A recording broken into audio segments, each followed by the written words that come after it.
Olá, a eleição para a escolha do próximo reitor da UFRN acontece no próximo dia 13 de novembro. E o Sinteste abre espaço para que a chapa, encabeçada pelo professor Daniel Diniz, possa debater temas referentes aos nossos servidores da base do Sinteste. Eu quero inicialmente agradecer ao Sinteste pelo convite, agradecer pela oportunidade de estar aqui. Afinal de contas, nós estamos muito próximos da eleição, de maneira que essa conversa aqui no Sinteste é muito importante para nós.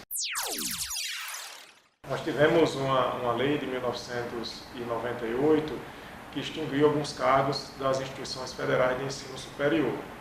Depois, em 2005, nós tivemos a legislação que trata do nosso plano de cargos. Agora, recentemente, em 2018, nós tivemos um decreto que coloca claramente que aquelas categorias, que fazem parte dos planos de cargos, que é o nosso caso aqui, elas não são passíveis de passarem por terceirização. Isso é uma questão muito importante para nós. Nós entendemos que a terceirização, que tem crescido muito nas universidades federais, elas causam também alguns problemas.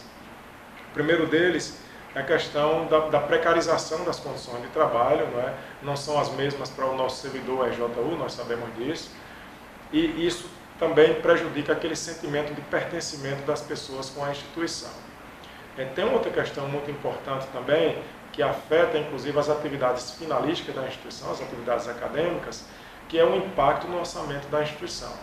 Hoje, nós temos um impacto muito significativo do processo de terceirização. Então, nós precisamos refletir sobre aquilo que está acontecendo, nós precisamos continuar defendendo a importância de termos servidores EJU nas nossas instituições, e é esse o nosso compromisso. Tem um decreto de 96 que estabelece a necessidade de registro eletrônico de ponto. Esse decreto, apesar dele existir, ele tinha uma flexibilidade na questão do cumprimento das instituições, até que recentemente, agora em 2017, veio um acórdão do TCU efetivamente determinando que as instituições começassem a fazer.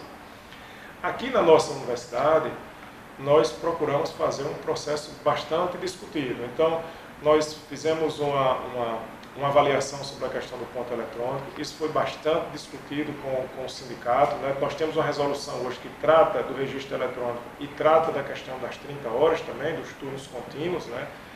É uma resolução só. A resolução foi discutida, debatida inclusive com o Sinteste. Houve audiência pública com relação a isso, assim, discussão colocada para sugestões. E o que nós observamos é que recentemente veio uma instrução normativa do governo federal reforçando que as instituições precisam implementar imediatamente. No nosso caso, como nós já estávamos nesse processo de implementação e procuramos implementar um modelo muito mais flexível, um modelo que o servidor faz do seu local de trabalho, do seu computador, foi possível permanecer com esse modelo. Instituições que não tinham feito, o que é que aconteceu? Algumas instituições que nós temos conhecimento, elas foram obrigadas, muitas vezes por determinação judicial, a implementar um modelo muito mais rígido, até não muito eficiente do nosso ponto de vista, e outras instituições agora estão sendo obrigadas a adotar um modelo, um módulo que foi desenvolvido pelo próprio Ministério do Planejamento. Nós entendemos que o nosso módulo e a nossa forma de acompanhamento é uma fórmula melhor, mais discutida, mas isso é um processo que precisa de constantes aperfeiçoamentos. E com relação a alguns relatos que acontecem de constrangimento em relação ao registro, homologação das horas, como o senhor pretende trabalhar essa questão? Eu entendo que uma gestão no setor público ela não pode admitir constrangimento a qualquer... Nós somos servidores, nós somos pessoas que trabalhamos na instituição e precisamos trabalhar dando o melhor de cada um, fazendo o melhor pela instituição que nós tanto defendemos. Essa é a nossa obrigação com a sociedade, mas nós não podemos nem precisamos passar por constrangimentos. Então, os constrangimentos, os casos de assédio moral, eles precisam ser tratados e precisam ser resolvidos. Então, como é que se encaminha isso? Canais de comunicação. A nossa Pró-Reitoria de Gestão de Pessoas, ela tem canais de comunicação. Nós temos uma pró-reitora que é muito ativa, muito participativa, e nós precisamos ter um compromisso da gestão de não admitir essas questões de de constrangimento e precisamos continuar com essa abertura para que as pessoas se sintam confortáveis, inclusive, em falar sobre o assunto nos casos que estão passando por essas situações. Existe um decreto, né, que permite os turnos contínuos, né, em determinadas situações, mas estabelece os critérios onde a instituição pode fazer. Então, adotar o caminho de 30 horas, nós sabemos que é uma bandeira do sindicato, uma bandeira justa, né, de qualidade de vida para o servidor, mas a instituição, enquanto instituição, adotar sem cumprir os requisitos estabelecidos por lei, estaria fragilizando a própria instituição e fragilizando também os servidores, né? Porque os servidores que tiveram aquela permissão poderiam também ser responsabilizados. Então, qual foi a nossa postura? Fizemos uma resolução bastante discutida, como mencionei há pouco tempo, que envolveu a questão de registro de frequência, registro eletrônico, que envolveu a questão das 30 horas. Os requisitos estão colocados lá, aprovamos em colegiados superiores, houve participação do sindicato, houve reuniões com a Pró-Reitoria para discutir o assunto, e nós estamos sim, as pessoas estão submetendo as solicitações para aqueles casos que atendem. Existe uma comissão, uma Câmara de Gestão de Pessoas dentro do Conselho de Administração que faz essa avaliação, submete ao Conselho, e vários desses processos têm sido aprovados, obviamente que quando atendem aos critérios estabelecidos no decreto. Então, isso dá muita segurança também para o servidor. Nós passamos por uma auditoria recentemente e a auditoria verificou que esses casos já todos que foram aprovados pelos colegiados superiores, nenhum desses casos tinha problemas de não atendimento. Então, as pessoas estão cumprindo o seu trabalho com segurança e nós continuamos trabalhando dessa forma, com transparência, com segurança, com honestidade com o próprio servidor, né? Porque não podemos também colocar as pessoas, né, em situação de fragilidade.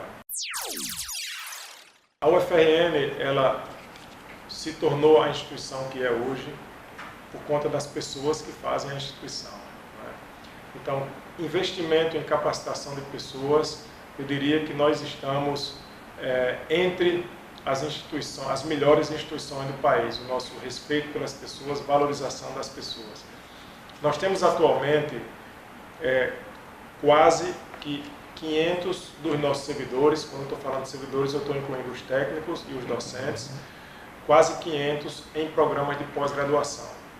Esse é um número muito significativo quando nós sabemos que o nosso total de servidores é pouco mais de 5.000, 5.200, 5.300, em torno desse número. Então, quase 10% dos nossos servidores estão em programas de mestrado e doutorado. Desses aí, a maior parte é de servidores técnicos. Então, hoje, a universidade, a UFRN, ela encontrou-se num estágio onde nós temos mais servidores técnicos fazendo pós-graduação em nível de mestrado e doutorado do que até servidores docentes. Isso é muito importante para a instituição. Em outras capacitações, nós tivemos esse ano quase 2.000 pessoas em programa de capacitação. Nós precisamos enxergar todas as nossas unidades, seja o campus central como as unidades do interior, com a mesma importância. Todos nós somos o UFRN. Esse ano, para citar um exemplo, nós aplicamos mais de R$1 milhão em investimentos em capacitação e pós-graduação dos nossos servidores. Então, são números significativos. Precisamos continuar investindo, porque isso trata de reconhecimento do trabalho das pessoas e valorização das pessoas. Com relação à progressão, né, que se dá por meio dessa capacitação. Isso tem uma influência muito grande na progressão e tem uma influência muito grande nas contribuições que aquela pessoa pode dar para a universidade. Muitos dos nossos servidores que estão fazendo mestrado e doutorado estão em programas profissionais. Nos programas profissionais, você tem um projeto de resolver um problema da própria instituição. Então, muitos dos trabalhos que estão sendo produzidos, eles vêm beneficiar a própria instituição e, como consequência, beneficiam toda a sociedade, tendo uma instituição cada vez mais capacitada. Então, os programas de capacitação, eles são e continuarão a ser, na nossa próxima gestão, muito importantes e muito valorizados.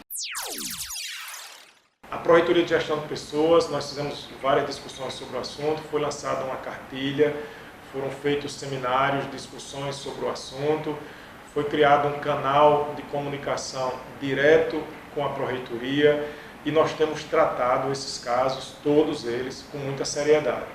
Nós não podemos ter uma instituição onde as pessoas não se sintam confortáveis de trabalhar, ou estudantes, no caso dos estudantes, que se sintam confortáveis para estudar por questão de assédio. Então, cada vez mais nós precisamos deixar claro com as pessoas que elas têm um espaço onde pode ser ouvidas com respeito, que as questões serão passíveis de apuração, e isso tem sido encaminhado tanto do ponto de vista administrativo, quanto também do ponto de vista ético, né? A universidade, existe uma comissão de ética, né, que trabalha nesses casos, e nós não podemos tolerar assédio na UFRN que nós temos hoje. Esse será um grande desafio. Nós temos o campus central em Natal, nós temos um campus em Macaíba, um campus em Santa Cruz, um campus em Currais Novos e outro em Caicó. Em Caicó, inclusive, são 2 unidades, nós temos o SERES, né, e nós temos a Escola Multicamp de Ciências Médicas com a ida do curso de Medicina. Os desafios ainda são muito grandes. Eu queria colocar sobre a Escola Multicamp de Ciências Médicas. Ela vai ter uma sede em Caicó, hoje ela funciona em prédio alugado, vai ter uma sede em Caicó, nós estamos finalizando a licitação, nós esperamos ainda contratar esse ano, porque temos prazo agora até novembro, queremos muito contratar, mas é uma obra de quase 20 milhões de reais, só do prédio, e que vai precisar de muito investimento ainda. E aí eu quero falar um pouco sobre esse recurso de capital. A universidade já teve em outros momentos 30, 40 milhões de reais, 35 milhões de reais. Este ano de 2018, com o orçamento aprovado no ano passado, nós reduzimos esse capital para 9 milhões de reais. Esse é o orçamento descentralizado que a instituição decide como aplicar. Para o que está previsto no orçamento que está sendo aprovado esse ano para o próximo ano, no ano 2019, esses 9 foram cortados pela metade. São 4 milhões e meio. Então, se a gente considera que tem que fazer aquisição de livros, equipamentos, esses 4 milhões e meio, nós sabemos que não serão suficientes. Nós temos desafios no interior, ainda com cursos que precisam ser implementados. Nós temos um curso já pré-aprovado no MEC, um curso de terapia ocupacional, lá na Facisa, em Santa Cruz. Nós estamos já trabalhamos uma proposta de curso em Currais Novos, que é um campus muito importante para toda aquela região, aquelas cidades circunvizinhas ali de Currais Novos. E hoje ele oferece 4 cursos, ela tem uma estrutura durante o dia que pode ser melhor aproveitada e nós queremos levar um outro curso para lá. Já estamos com essa proposta pronta e queremos implementar no próximo ano. Para isso a gente vai ter que fazer um esforço muito grande de buscar esses recursos. E esse esforço nós temos o compromisso de fazer. Até começando a falar sobre a PEC dos gastos, eu espero muito fortemente que essa legislação seja alterada, sob pena da gente inviabilizar o serviço público como geral, né? Então, a PEC é importante a gente dizer que o que ela está restringindo para o aumento de acordo com a inflação é o que corresponde a 20% do nosso orçamento. Os outros 80% do orçamento, eles estão relacionados com dívida, seja no refinanciamento ou no pagamento de juros e outros pagamentos relacionados com a dívida. Nós temos em torno de 28% relacionado com a Seguridade Social e sobram esses 20% para que o país faça todas as políticas públicas. Então, fazer a limitação desses 20% em cima da inflação do ano anterior, me parece que não faz sentido, né? Então, existem outras formas de encarar o orçamento. Eu espero que o governo federal veja essas formas. Uma delas é você trabalhar na arrecadação. Eu não estou aqui defendendo um aumento da dívida sem nenhum tipo de controle, porque a gente estaria deixando uma dívida para as gerações dos nossos filhos e netos. Não é isso que eu estou defendendo. Eu estou defendendo responsabilidade, mas essa responsabilidade não passa por controlar esse gasto pela inflação. Então esse é um ponto com relação à PEC. Eu espero muito que isso mude, porque da forma que está vai inviabilizar. São esses 20% que o governo trata de saúde, educação, segurança e infraestrutura. Tá? Então, agora falando sobre o nosso orçamento, sobre as prioridades que você colocou. O orçamento é uma área que eu tenho me envolvido bastante já nessa gestão, com a professora Ângela. e nós temos tido muita responsabilidade na utilização desse orçamento. Então nós tivemos no ano passado um orçamento por volta de 114 milhões, foi 113, alguma coisa, em termos de orçamento de custeio para a manutenção da instituição, e nós tivemos uma correção pela inflação em uma das partes desse orçamento, o que dá uma correção geral de menos de 3%, talvez em torno de 2,9%, que chegaremos a 116 milhões, 117 milhões por aí. Então, é fácil da gente ver que o crescimento dos gastos por dentro do orçamento vai ser muito melhor do que esses 3%. Eu já tinha comentado anteriormente a questão das nossas grandes contas. Então, contratos de terceirização, que sofrerão aumentos maiores do que esses 3%. Energia elétrica, nós temos tido repetidos aumentos maiores do que esse valor, além do nosso aumento do consumo interno, fruto do próprio processo de expansão da instituição. Então, essas são grandes despesas que crescem mais do que esses 3%. Significa que, na prática, nós estamos tendo uma redução de orçamento. Isso é o que acontece na prática, até porque esses 3% não correspondem a esse aumento que a gente tem internamente. Então, qual é a nossa responsabilidade? É que a instituição priorize determinadas áreas, né? O que é que nós temos feito? E aí vem a minha crítica com relação à PEC, porque você não olha exatamente naqueles pontos que são importantes para que você limite exatamente ali. Nós fizemos o contrário aqui na universidade. Nós não cortamos bolsa de estudantes, não cortamos bolsa de pesquisa, não cortamos bolsa de extensão, não cortamos monitoria, não cortamos tutoria e não cortamos os investimentos na capacitação dos nossos servidores. Então, esses foram pontos que nós não cortamos. E aí nós tivemos que cortar determinadas outras áreas que pesaram na instituição, não é determinados serviços que nós tínhamos e deixamos de ter, mas para que a instituição execute seu orçamento com responsabilidade, porque o que nós não podemos deixar que aconteça é que seja cortada a energia elétrica e que a instituição seja paralisada também por uma falta de planejamento. Esse é um lado da questão. O outro lado da questão é que nós temos que brigar por um aumento no orçamento das instituições federais de ensino superior. Então, é fazer o nosso dever de casa, priorizando as questões importantes para a instituição, as mais importantes para a instituição, e ao mesmo tempo lutar por mais orçamento.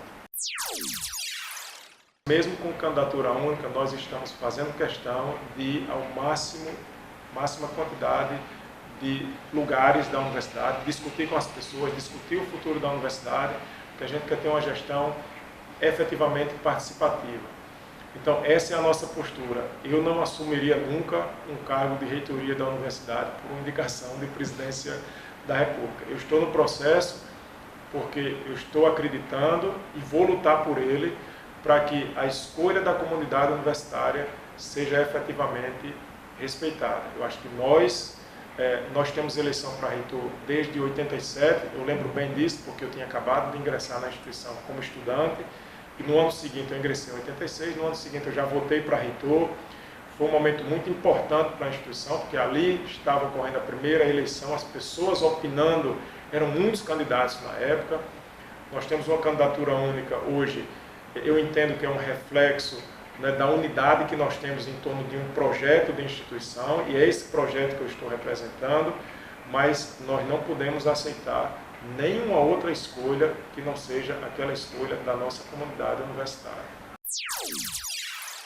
Acho que o que aconteceu na universidade é que nós temos um regimento, né, que prevê a composição dos colegiados. Esse regimento foi aprovado e a universidade ela passou por transformações após a aprovação desse regimento.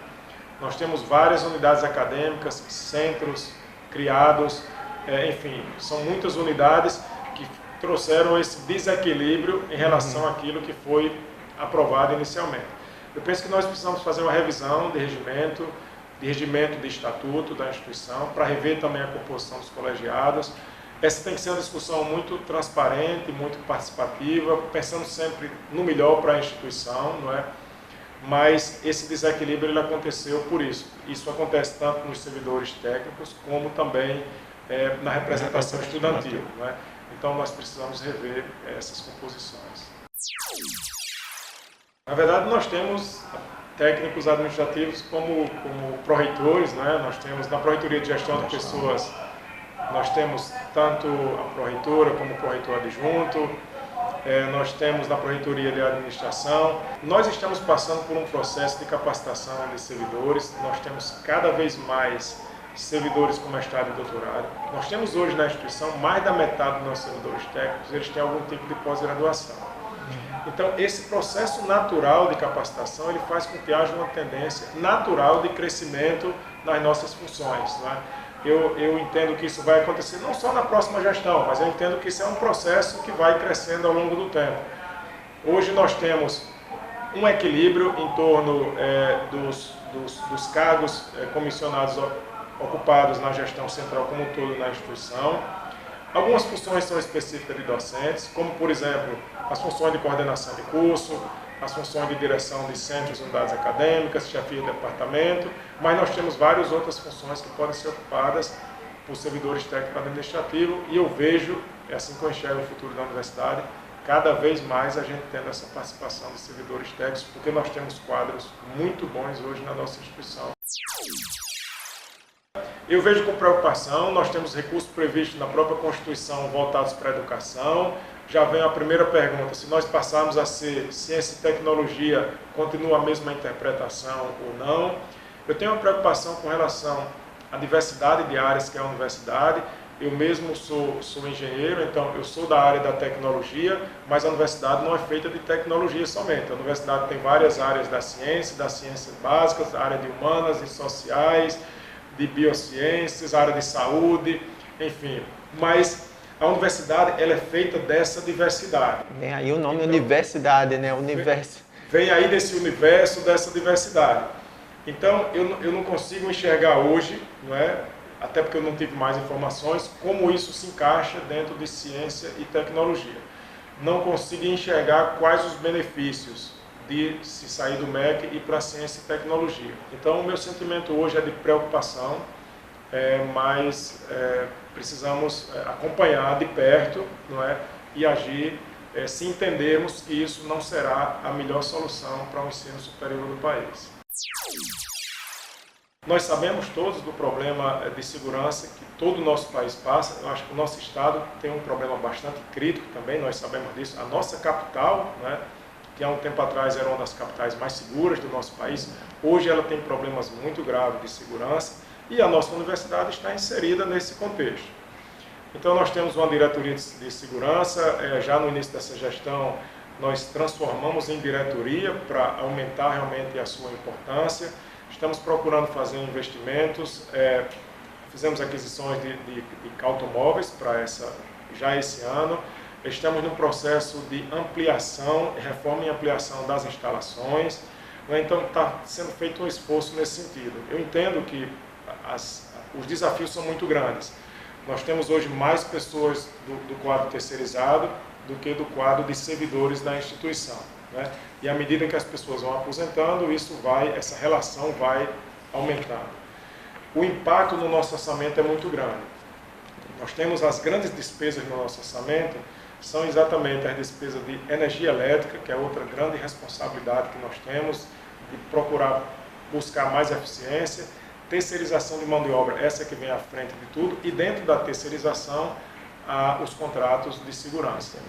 Então, com essa extinção da carreira do vigilante, a terceirização ela vai aumentando cada vez mais, e o impacto no orçamento de custeio das instituições que não tem aumentado vai ficando cada vez mais complicado. Com isso, a gente prejudica as atividades finalísticas da instituição, que são atividades acadêmicas.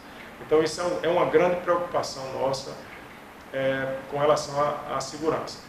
Nós temos pessoas comprometidas na nossa diretoria, servidores muito comprometidos, e nós precisamos agora trabalhar num plano onde precisamos usar mais tecnologia até para nos ajudar nesse processo. Felizmente, nós temos feito um esforço muito grande nesse sentido, e eu diria que a segurança aqui no campus, se ela não é perfeita, porque nós temos casos, especialmente no anel viário, onde ocorrem a maioria dos casos, mas internamente no campus nós temos muita filmagem, muito controle nesse sentido. Lançamos agora um aplicativo para celulares, que as pessoas possam comunicar rapidamente alguma ocorrência.